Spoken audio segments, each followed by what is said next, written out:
Greetings YouTube land, and welcome back to my channel. Thanks for tuning in for another 6 scale unboxing and review. And today we've got Premier Toys Mars Rescue, also known as Mark Watney, from the 2015 film The Martian, directed by Ridley Scott. So without further ado, let's get this chap down on the table, unboxed, and have a look at what he's all about. So here we are with the Premier Toys Mars Rescue down on the table. Take a closer look at him. So the usual Premier Toys shoebox design. Quite a nice picture up front there of the figure. Usual stuff on the sides. This is Mars Rescue. Got all the usual warnings on the background there. Choking hazards, etc, etc. Not for children like me. Yeah, very nice. I've got a few Premier toys in the collection. I think one of the most recent additions was, I think he's called the Wasteland Marauder, but it's Wes from Mad Max 2. Very nice, quite like that one. Needed a bit of work, a bit of customization, might do a video on that. But yeah, Premier Toys, pretty good. Not a ridiculous price point. But let's have a look inside and see what's going on. Let's get him down here. So I've got to hold my hands up.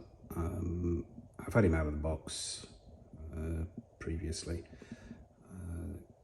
As you can obviously tell by the batteries in the battery compartment. But yeah, let's get all the bits and pieces out. Let's get the figure out and take an up close and personal with him. Okay, so accessories. What does Mark Watney come with?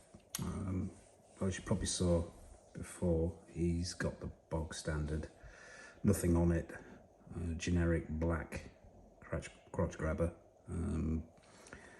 The box is a shoebox style, dual layer. Underneath the first layer with the figure are some of the bits and pieces, which include, let's have a closer look at these. First of all, let's take a look at the helmet. Very nice. Yeah. Obviously there's his name on the back. The colour scheme, I'd have to go back to the film and watch it again, even though I've seen it several times. And check out whether this is completely movie accurate, but it looks good. It looks right to me. You're somewhat oversized, but I'll get back to that. It's clear perspex on the front, clear plastic. There is a little scuff mark here. I don't know if the camera's picking that up. Yeah, I think that's just probably manufacturing defect in the plastic. I also noticed as well, you probably can't see as well in this light, but I did have a look at it in natural light, and there is some, not discoloration, but it's almost like a flaw in the light doesn't bounce off. You can probably catch it just there if I get the lights from the other details on it. But yeah, not perfect, and as I say, oversized, but we'll get back to that. But the paintwork is very nice. It's got weathering on it. There's details here, some little sort of marks, scuffs, dints almost. The paint job's really nice. There's some scratches on the back here. Yeah, weathered all over.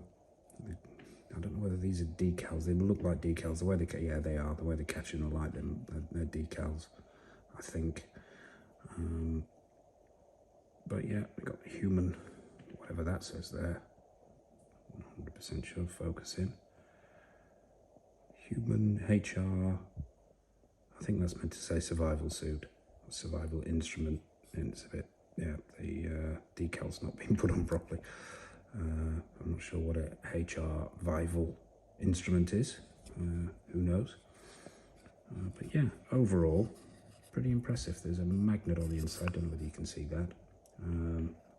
Both head sculpts have got magnets in them, which is a good idea. And there's foam padding on the inside there, obviously, so you don't damage the head sculpt taking it on and off. And this wire here is the one that goes to the backpack over here, which we'll take a look at, which gives it its rather nice feature of lighting up the LEDs on the inside of the helmet here. As I said before, I've had this out of the box already, and I've had these lit up, and those lights are very bright indeed. Probably comes down to not being powered by button cell batteries. You know, they're in AAAs. But yeah, so that's the helmet. Let's put that to one side for a second. You get a, excuse me if I am all over the place here. I'm trying out a gimbal, and it's a very strange experience watching yourself through the camera. Depth perspective goes. Right. So anyway, that's enough of me rambling on. This is in the second layer. It's just a piece of cord, rope with a plastic carabiner attached to it. We've also got a spare pair of hands. Yeah, hard plastic, so be wary of these. Gloved hands, bit of paintwork on there. Quite nice. Let's take a look at the backpack. I'll just put that to one side for a second. Take a look at the backpack. Oh, once again, some nice weathering, nice paintwork. Some scratches on there. What looks like decals again. Once again, I'd have to check if this is screen accurate, but looks pretty good. Looks pretty good. Yeah, and this actually attaches to the back of the figure by these two magnets here, which makes it exceptionally easy to take on and off. None of this fiddling around with tiny little battery compartments and button cell batteries and tweezers and generally losing the plot trying to get these things to light up. But yeah, it's quite a nice little piece, that. And with the batteries, it gives it some weight as well. I'll put that to one side. Oh yeah, before I forget, this little section here is actually, when it comes straight out of the box, is covered by this. You need to take this off here to attach the camera. Now, that wasn't easy. I'll say from the get-go, that was not easy at all. It looks simple. It looks like it just slides out, pulls out, slides out, but it took a lot of leverage. So I would say be careful when you're removing that piece. You don't want to damage it. But what happens is, if memory serves, is that slots in there like that. So you've got the over-the-shoulder camera. If that's in the right way, I think it is. Yep, so that's the backpack. Very good. Put that piece to one side. That's just the other hand. Yeah, probably see that a little bit better closer up, but there is a bit of nice paintwork on there. Now put some thought into that, not just generic loved it, so to speak. Finally, these two little pieces. Now these are magnetically attached to the helmet. I'm not even going to endeavour to do that on camera. Go on, I'm feeling brave. Right. What they do is, if I can get this right, there's a little groove there. Well, dint, if you can see it, there's a magnet there. And they, with a lot of... No, that's not going to work. It's not playing. Well, as you can see, they're magnetised anyway. It doesn't help that my hands are shaking because I'm trying to stretch around this camera so I can give you a decent view. There we go. It gives you an idea. It's probably on the wrong side and the wrong way around. I think it is. Yeah. Yeah, it is. But I'm putting some photos at the end that I've taken of the whole thing set up on a different base in the detail, so you'll get the idea. But yeah, they go on the side of the helmet like that. Yeah. Okay. Why they couldn't have had these attached to start with, I'm not sure, but maybe too delicate, might have got broken in transit. Yeah, And there's two of those, obviously. And finally, the second head sculpt. There are two head sculpts, so let's take a look at this one first. This is the unbearded head sculpt. There is one bearded one which comes on the figure. It's got, I don't know what the hell they call them. They're like ski mask things, not ski masks. I don't know, you know, the super tight things that astronauts wear over the top of their heads before they put the helmet on. And the beard. This one has none of the above.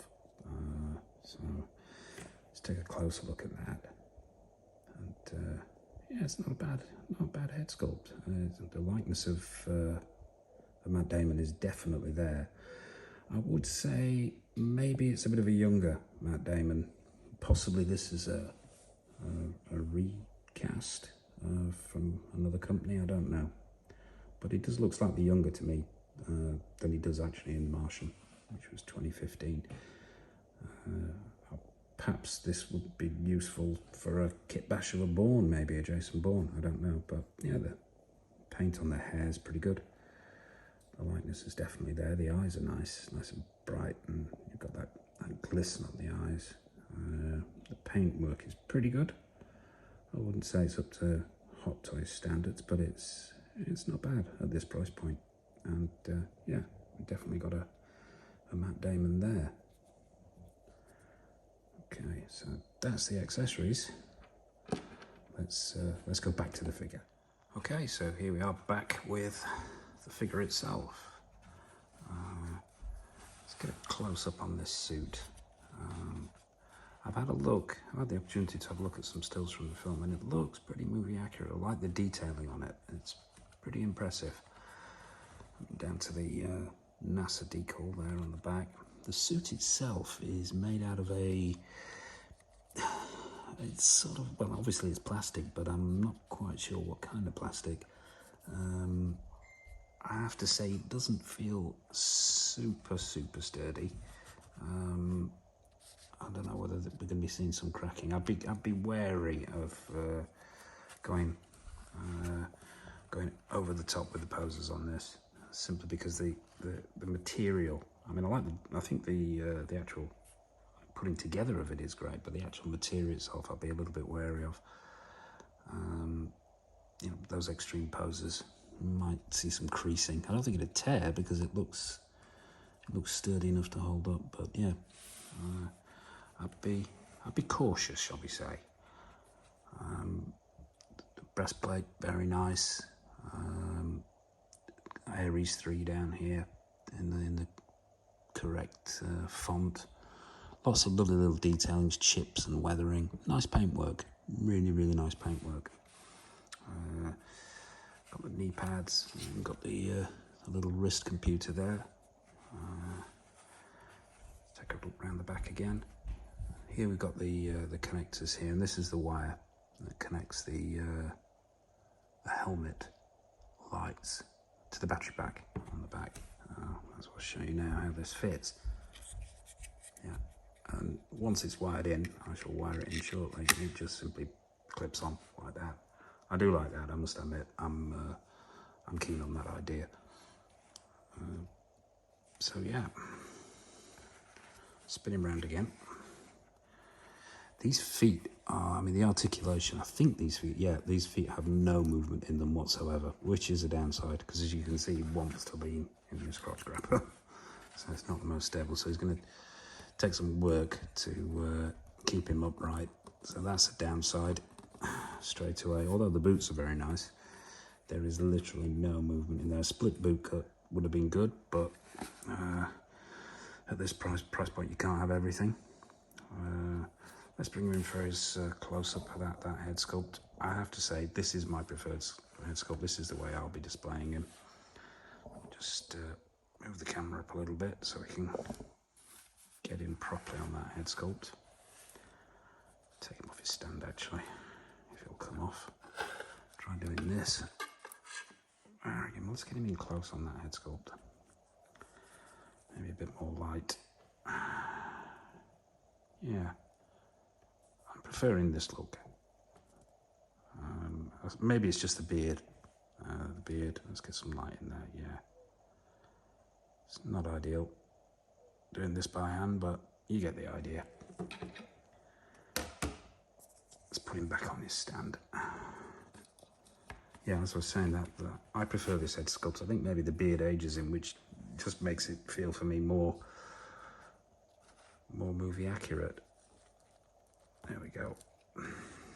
Tilt him forward. He just doesn't want to stay upright. You've got to get the lean just right with these feet.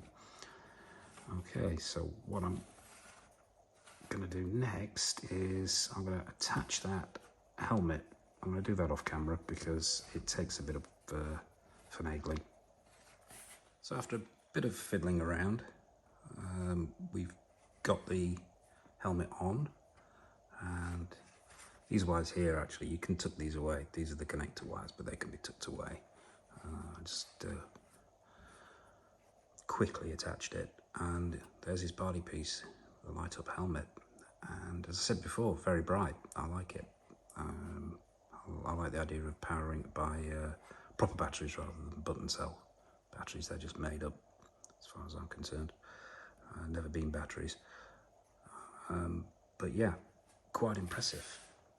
I like that. I like that look.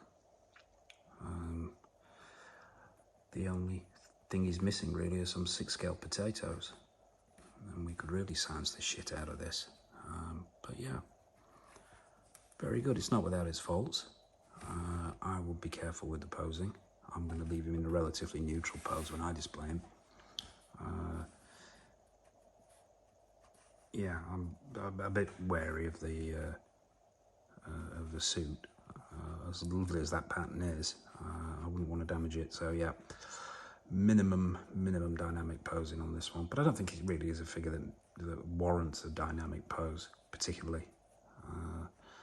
But yeah, it's nice to see Premier Toys continuing to make those slightly more obscure figures that from films that maybe wouldn't get the attention of the bigger companies. This particular one I got from William Wang, a very nice gentleman who supplies me with an awful lot of figures. He can be found on Facebook. I will put a link in the description. So, you know, if it's something a little bit off the beaten path that you're looking for, a little bit less mainstream, or maybe a figure that's older figure. An older figure has provided me with a lot of older ones that I thought I'd missed the boat on.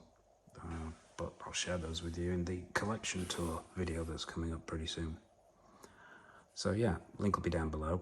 Drop him a line. Yeah, if you don't like overly long wait times and pre-order times, and you want something a little bit different, or you want something mainstream, just get in touch with him.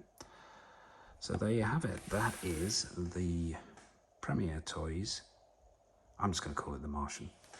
To hell with it. It's the Premier Toys Martian. It's Matt Damon. I hope you've enjoyed this quick video, this brief video.